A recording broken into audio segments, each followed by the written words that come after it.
All right, good afternoon, everybody. Welcome to another edition of Wellness TV. My name is Jon Bedenberg, a dietitian with Employee Wellness, and I'm joined by Dr. McIntosh, who is our medical director. And today we're really hoping to have some fun with the ever-changing world of nutrition. You know, it's always confusing when we look at the news, read a paper, go to the store, and learn different aspects of what foods can and cannot do for us. It would be confusing. So the purpose of today's talk is to give you a chance to ask some questions. I know Dr. McIntosh has some questions as well, to kind of get a dialogue going about healthy eating in general, and just to talk about some of the more, I'll say, controversial topics of nutrition, but things where there seems to be evidence on both sides, and as a consumer, what are going to be some actionable steps to take? And so any questions you have on your mind, if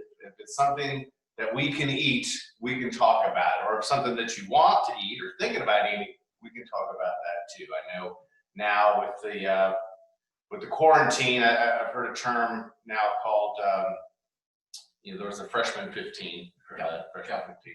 Now people are calling it the COVID-19. So I don't know how many of you in quarantine are getting that COVID-19, fighting COVID with calories. Hopefully that's not you. But so let's start off with one of the first questions we have here on our chat, and then I'll turn it over to Dr. McIntosh to get some additional questions. So the first one, asking about keto diet. So the ketogenic diet, where we're trying to put the body into ketosis to help facilitate weight loss. The question is, can you do keto by just eliminating breads, rice, pasta, chips, and crackers, and then just eat fruit in small amounts along with vegetables, lean meat, proteins, dairy, and eggs? Well, the answer to that is tricky, because when we say small amounts of fruit, it depends on just how small. To really trigger ketosis, you're looking at really limiting carbohydrate to probably less than, I'd put a number on it, 15, 20, 25 grams over the course of the day.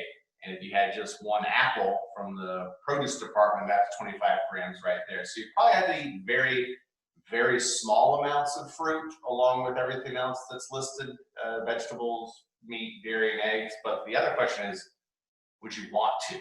When we look at diets that eliminate just large sections of the supermarket, you have to ask yourself, is that sustainable?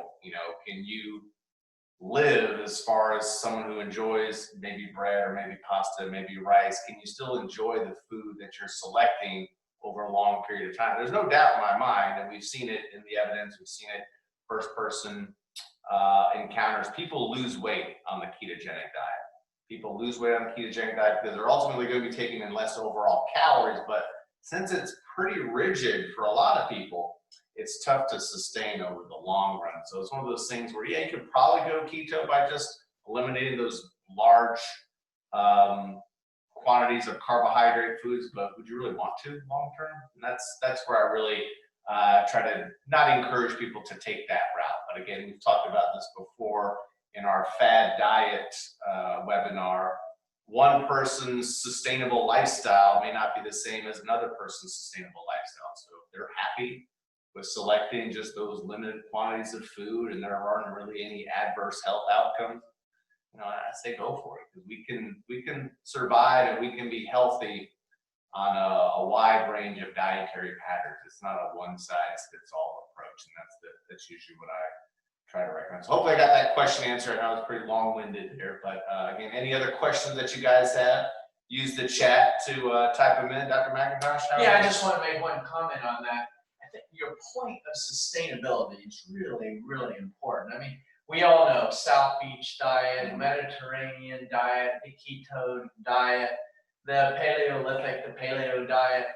We all know that if you're doing it exactly, probably the maximum amount of weight that you can over time lose, some say 2.2 pounds per week is sort of the maximum, which is usually around 1 pound that people. But if we can't sustain that, and we do it for 3 months, and then we go back to essentially what we were doing before, then our body has a magnificent way to achieve what we call homeostasis. Yep. And it's going to go right back to that, that weight if we do the same thing. So it's really that sustainability that we've got to really look for. Yeah. So I 100% agree with that. Yeah, definitely. So here's another good question. So do you recommend supplements to compensate for some restrictive diets, like a multivitamin with B12 for someone who's a vegetarian? That's a great question. I would, if somebody is on a really restrictive diet. Now, I wouldn't qualify vegetarian as really restrictive. You're just eliminating animal products. We can get a wide range of all the essential nutrients from a vegetarian diet, but the one exception with that type of diet, as mentioned in this question here, is B12. So we only find that in animal foods. So yeah, perhaps a B12 supplement could be advised, but for some individual who's trying to, just like the previous example, embark on a ketogenic diet or some very rigid type of meal approach, I probably would recommend a standard one-a-day multivitamin, just because there's not really any risk for that, and it could at least afford them some of the additional nutrients like vitamin C and some of the B vitamins that person may be missing out on when they're eliminating such a wide range of foods. But yeah, typically we'll look at it on a case-by-case basis, but again, the most effective dietary supplements, when we look at vitamins and minerals, are those that address any potential deficiency, whether it's B12, whether it's iron, whether it's vitamin D. Those are the ones that have really the most benefit for people over the long haul. So I have a few more good questions up there, but Dr. McIntosh, I know you had some questions as well. Yeah, I wanted to just on a comment of that, just being a pediatrician as well. A lot of the times I have seen parents subject their children to the same diets that they're on, put them on a vegetarian diet, for example, and I would just make sure that they're following with their pediatrician, because kids and their needs can be different than the adult needs at times, and we don't want to run into problems there. So I'd make sure. And vitamin D, I do see a lot of times we do get deficient there, just working inside a lot. Yeah. And there is some new data out there that looks like vitamin D might be helpful, obviously, with our immune system, but there's a lot more work to be done with that. Just one question I'd really like to, I just love being with John, picking his brain, but the whole concept of sweeteners, I've always sort of struggled with the concept that, just it seems to make sense if I'm drinking a Coke or whatever, which I'm necessarily not crazy about, but, and I have 0 calories. That seems a lot better to me than taking a Coke that's got 160 calories, for example. I got to be doing good, but I think it's not quite that clear. So tell me a little bit about the sweeteners that are added, because it sure tastes good. It does taste good, and I think in that particular case, so if we're comparing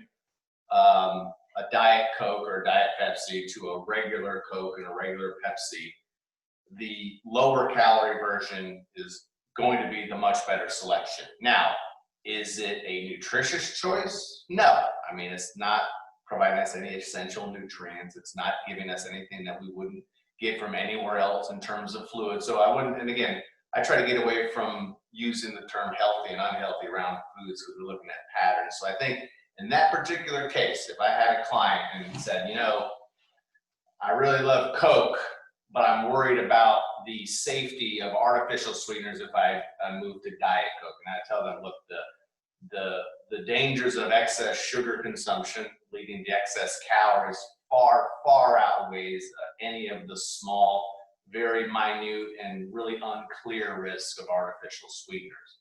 Now, having said that, I do not think, if we look at observational studies, which isn't a very strong indicator of scientific strength, we look at some of these observational studies, we're finding that people that are using large quantities of artificial sweeteners or selecting products with large quantities of artificial sweeteners still aren't losing weight, and they're still not having lower risks of type 2 diabetes. So I'm not sure that they're going to be effective long-term for weight management. There's a lot of theories on why that might be. You mentioned you still have that sweet sensation when you're drinking a artificially sweetened beverage, but it doesn't bring any calories with it. And sometimes the body, the thought is like, well, I didn't get any calories, so it's going to trigger more hunger. So that is some of the difficulty with selecting some of those artificial sweeteners. And the other thought is that because those sweeteners can be so intense, if you're someone that uses Splenda or Equal or Sweet and Low, and if you've ever put in an extra packet in your morning beverage, you notice just how intense that sweetness is. Well, part of the other challenge with using artificial sweeteners is that the thought is that it might kind of hijack our taste buds. So when we look for natural food selections like strawberries and blueberries and grapefruit, and we taste it, it doesn't taste quite as sweet to us because we're used to having that coffee with 2 or 3 packets of Splenda, and it affects our taste buds. But sweeteners, artificial sweeteners, is very controversial, but I will tell you this, as far as the overall evidence of safety, they're very safe. As far as their evidence for helping people lose weight, it's a little unclear. So I think in select populations, if we're talking about the choice being between a sugar sweetened beverage and an artificially sweetened beverage, the artificially sweetened beverage would be the better option. But obviously, the healthier option or the most nutritious option would be getting away from both of them and choosing, maybe water with a little bit of lime or lemon or a fruit flavoring, something like that. But it doesn't happen overnight. You can't go from somebody who's drinking a 6-pack of Coca-Cola a day to someone who's drinking the LaCroix fruit sweetened beverage. So it's kind of a little work in progress. The FDA has established what they call acceptable daily intakes for artificial sweeteners, and I wrote down some of them. So if you're looking at packs per day, what's the maximum amount to still be within a safety guideline, or meaning no much lower risk of any adverse outcomes? It's 75 packets a day for Equal, the blue stuff, which is quite a bit. 23 packets for Splenda and 9 packets for Stevia. That's per day. So if you're using below that amount, 9 packets per day for Stevia, 23 packets per day for Splenda, there's not really much risk of any adverse health effects. Yeah, I just sort of, I've run into this. When I run a clinic that we were looking at a study as far as metabolic syndrome, which is essentially related to weight and causing problems with other issues, inflammation. It's interesting. My concept there is that when we take a super sweetener like those, it really binds onto our tongue, and it actually sends a signal down to our pancreas, hey, food is coming, and lots of it. And so it squirts out insulin. And insulin and, ghrelin, it's all these sort of hormones that tell us, hey, you need to get ready, food's coming, we got to digest it. But the only problem is no calories come. And as a result, we get hungrier. And, there is the thought there that when you get hungry, you start, sort of nibbling on other things, and you may increase your caloric intake. And I know there's a study, I looked it up yesterday, San Antonio Heart Study, that said people who drank more than 21 cans of Diet Cola, for example, in a week, they actually gained more weight than those who did not. And it may be it's just not 100% clear. So if you're gaining weight, then that can cause ultimately more inflammation, and inflammation, can lead to heart problems, rheumatologic issues, high blood pressure, all those type of things. So, your concept there, everything in moderation. Yeah, absolutely. And I love your idea, just to reiterate that. We can flavor, for example, our water, add lemon, add lime, that type of thing. If you've been doing a lot of sweets before, then maybe your tongue's not acclimated, and it will take time for you to enjoy that. But once you aren't taking a whole bunch of sweeteners, for example, like sucralose, aspartame, and all those type of things, your tongue will more aptly bind to those good sugars that come through fruits and that type of thing. So everything in moderation is what I'm hearing you say. Well, moderation is a big. I try to avoid just being too vague with this, as far as everything in moderation. Well, but cocaine in moderation.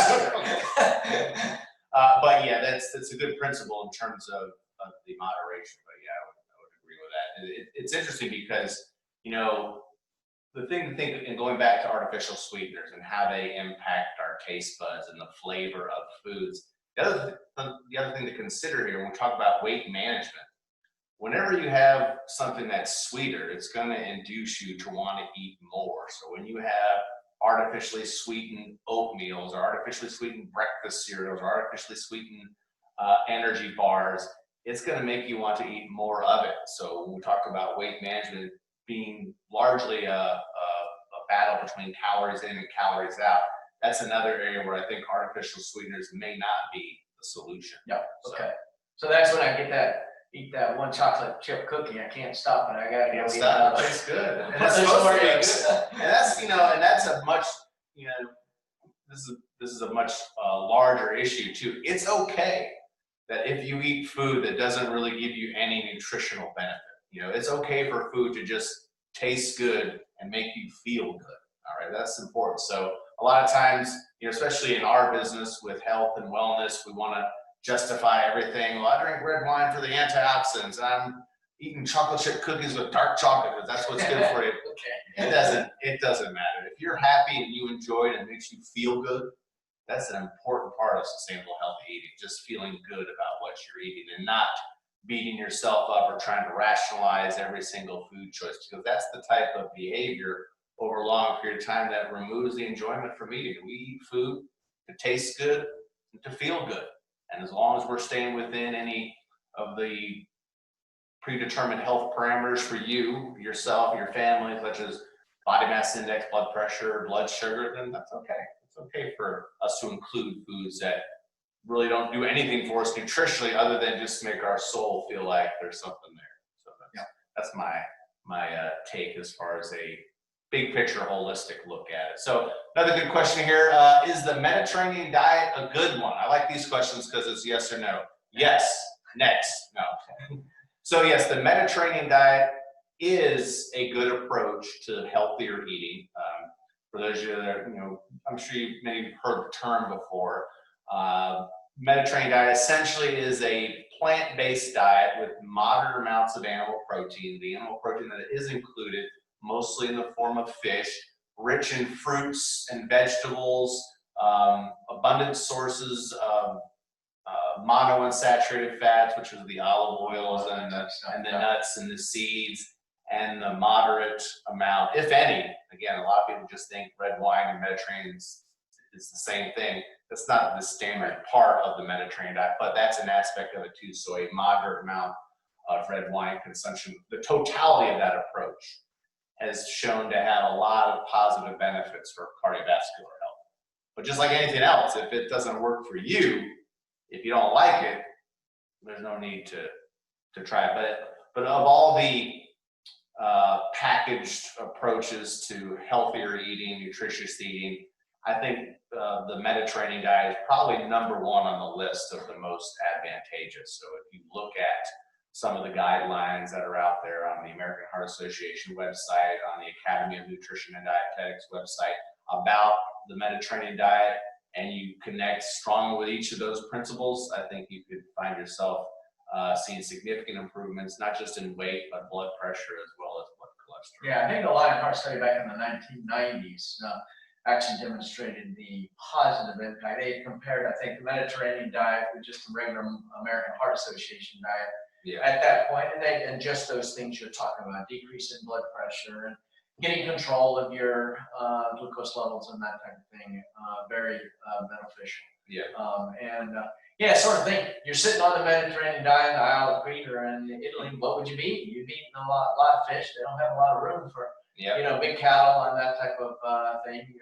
They do eat pasta, but you're trying to stay away from a lot of white stuff. You're doing your olive oil, and your beans and those type of stuff, more complex carbohydrates. And the point there, I think, with the Mediterranean diet, which is so good, as John had already mentioned earlier, it's that sustainability. I personally probably do more of a Mediterranean diet just because it's good food and it's food that I feel good about. And so, and I can sustain that diet as opposed to like a paleo diet. That would be really difficult for me to pursue.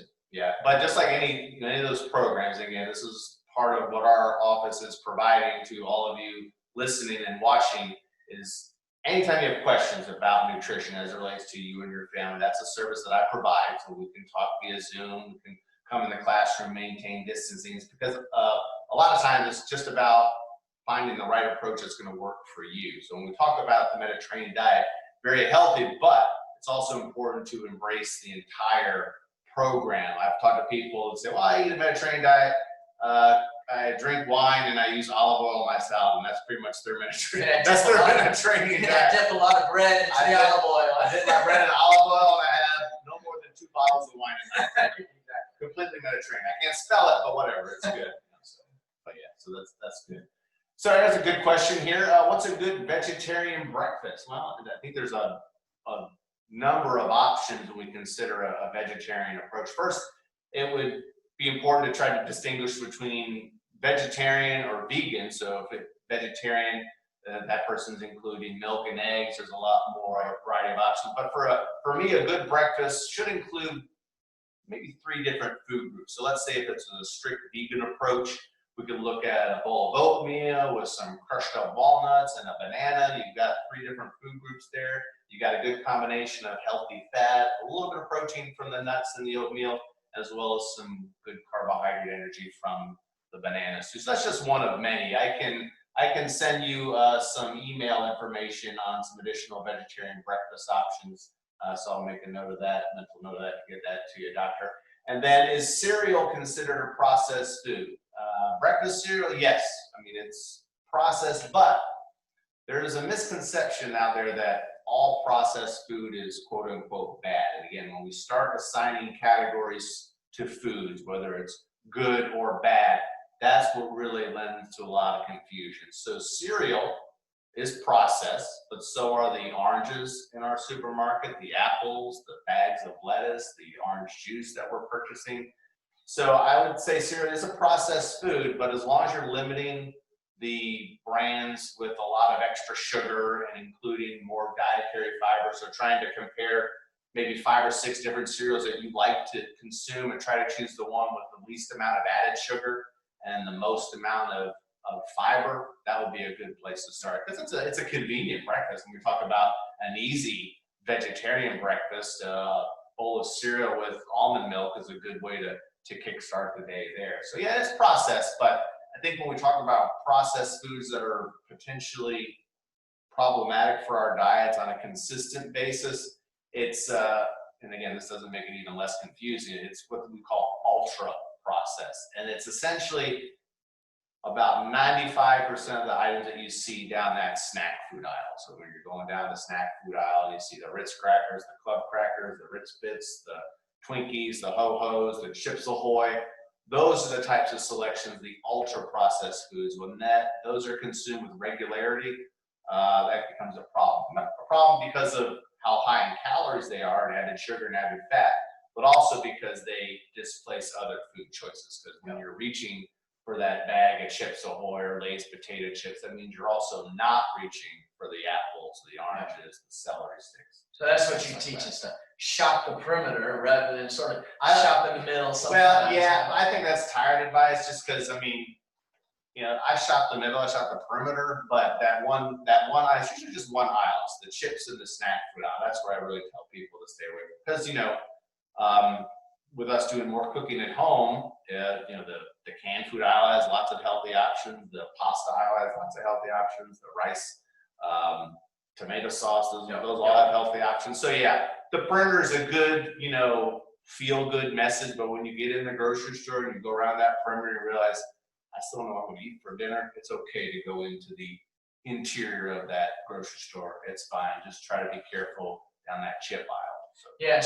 But sometimes, the added sugar, I mean, it's, we eat something like 24 teaspoons of added sugar, just the average, male, for example.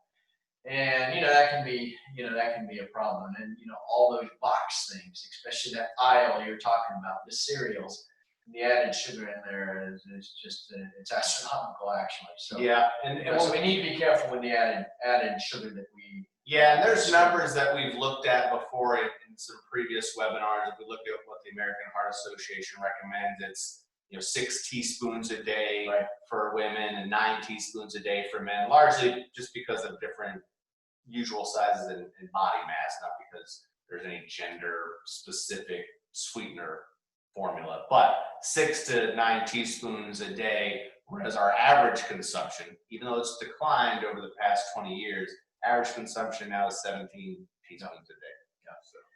I like this question, so let me get it.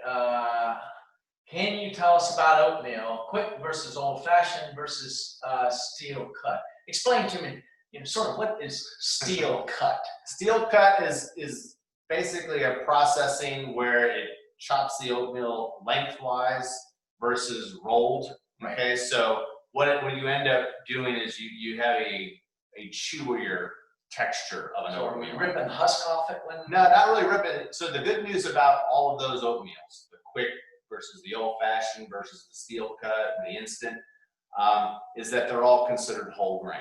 So okay, when we look at our grain selections, we want them to be whole grain. But where it comes down to differences, the time it takes to cook it and the texture of the actual oatmeal. So steel cut, a much chewier texture, so it's going to take a little bit longer to cook it as well, versus the instant, obviously just by name, it's going to be instantly ready. So it's really just a matter of personal preference, so whatever you like. There are some individuals who are firm believers that steel cut oatmeal, and again, you can see this in some of the data, has a lower glycemic index. Yeah, that's I'm not ripping off the good stuff, and that's why I can absorb it more quickly. The instant, for example. Yeah. Is that because now when I eat it, can I absorb it more quickly, meaning the glycemic index is much higher? Is that why I should be doing steel? No, the steel ends up being a larger grain. So they're all whole grains, it's just the steel cut's a larger form. So do I digest it more slowly? You digest it more slowly, so it does have a lower glycemic index, but that's going to be that is really only important for persons with diabetes. However, steel cut oatmeal, instant oatmeal, as long as they're consuming a carbohydrate amount within what's been recommended for them by their diabetes educator, by their dietitian, it really doesn't matter. Okay. So there's some subtle differences in glycemic index between the two, but only if you're going to be eating it by itself. As soon as you add a banana to it, or as soon as you add nuts to it, all that changes. That's why, I think glycemic index can be somewhat a confusing tool to use, because it's really, by definition, the glycemic index is the rate of digestion and absorption of a carbohydrate food item, an item. So if we're eating one particular item, yeah, that matters. But take a potato, for example. So baked potatoes have a pretty high glycemic index. So when we eat them, our blood sugar can shoot up. But the moment that you put butter on it and sour cream, that affects the increase in blood sugar. So that's why in the real world, the glycemic index is not really going to be too beneficial for long range. Yeah, so if I just ate one bowl of instant oatmeal, didn't add any bananas, didn't add anything else with it, didn't take a little peanut butter with it, yeah, it may really shoot up my glucose, and by 10 o'clock, I'm going to be hungry and I'm going to be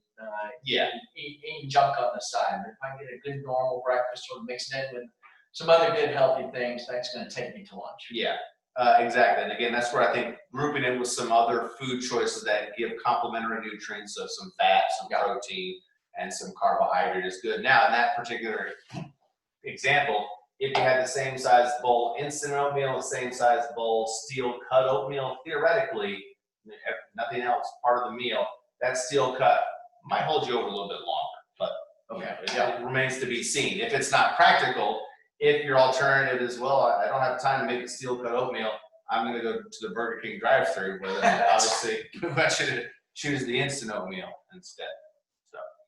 All right, here's a good question. What are the nutritional differences between multi-grain and whole grain? So that's a great question. So it's not a clear-cut nutritional difference. I will tell you this. So multi-grain is more of a marketing term. So, Like Ezekiel bread or something?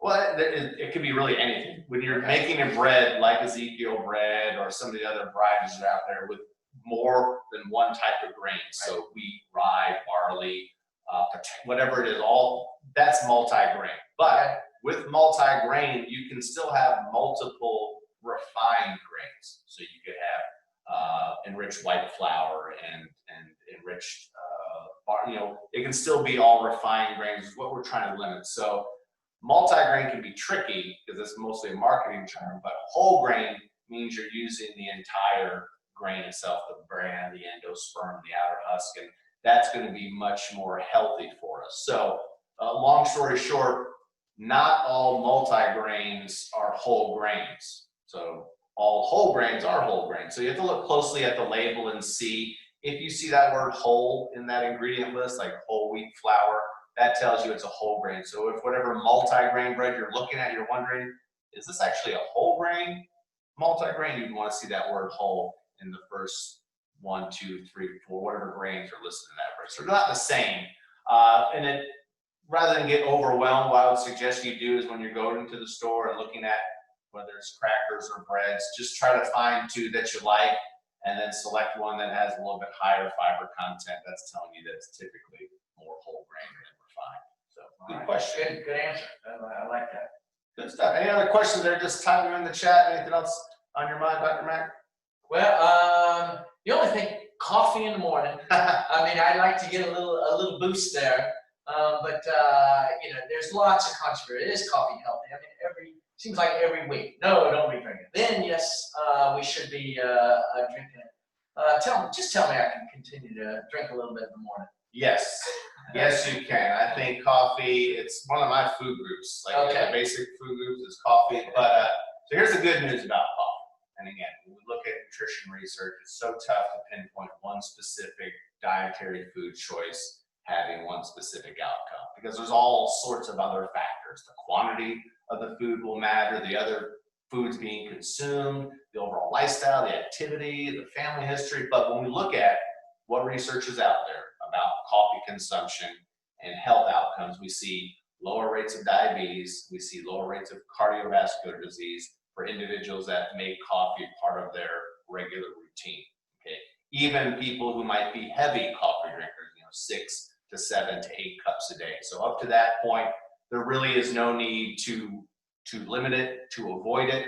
If it's causing you, if you're having problems with sleeplessness, nervousness, anxiety, palpitations. If you're noticing palpitations, obviously if you're on any cardiac sensitive medication, you can talk to your physician, make sure that caffeine is still okay for you. So as long as you're not noticing any specific side effects from caffeine consumption or from coffee consumption, you're fine. What you need to be careful of, and this is what we were talking about earlier before we got started, is it the vehicle for other added fat and sugar? So there's a big difference between a cup of coffee versus a mocha frappuccino. So if that caffeine is accompanied by 300 or 400 extra calories, then that's probably not going to be the healthier choice for you. Yeah, I'm just looking. And the cafe mocha, 200 to 340 calories. Flavored lattes, 200 to 320 calories. That's a lot of calories. Yeah. I mean, it's just going to take me at least 30 minutes of running on the treadmill just to get rid of one little coffee drink. Yeah, but the good news is you'll be energized from all that caffeine. That's right. I can do it. Maybe I can go another 45 minutes. Through it. All right, very good. You got a nice podcast recommendation there. So thank you, Ms. Roberts, for sharing that from the Gastropod. So I would encourage each of you, if you're not in front of your computer right now or looking at the chat box, open that chat box up, and there's a good link there to find a little bit more about Gastropod and ironically a story about the story of artificial sweeteners. So again, lots of information about artificial sweeteners out there, lots of strong passions about them, but I think going back to what we said before, if it's a choice between sugar sweetened and artificially sweetened, knowing what we know, artificially sweetened is the better choice between those two. But ultimately, if we can kind of wean ourselves off as a population of artificial sweeteners, we know it's not going to have negative outcomes because it's not giving us anything we need. It's not like there's not a recommended dietary allowance for Splenda or stevia or things like that. So I just pushed it outside the box though, just one time. Just Yeah. enjoy that. But Yeah. they have rat studies. Does that apply to us? Who knows? Yeah. But they do know that it seems like rats do get addicted to added sweeteners, and they gave rats choice. Do they want cocaine or do they want the artificial sweetener? They go for the artificial sweetener. Does that apply to us? Who knows? I just throw down that to be fun. Is that because rats don't have money? They can't. Well, maybe so. Maybe so. I'm not advocating any of that. Don't take this the wrong way. Yeah, but anyway, so we all have things in medicine, you know, we don't have all the answers today. We may find out things, you know, in 5-10 years as well. That may change what we need to be doing. Yeah, like, and I think you probably learned this in medical school, and I learned it when we were studying nutrition. Like, half of everything we're about to teach you is wrong. We just don't know which half yet. So I think we went over our time. Had some good discussion here. We want to thank everybody for tuning in. Thank you again, Dr. McIntosh. I know you hurried in here to get here, so we appreciate your time. We appreciate your questions. Tomorrow we are having, I believe we're having guided meditation tomorrow. So we want to tune in. I'm not 100% sure. We'll tune in for that. But again, every day at noon, you'll have something different to get you through the day. We'll have it on our website as well on the bridge. And thank you very much. Yeah, and y'all have a appreciate good day. it. Thank you. Take care.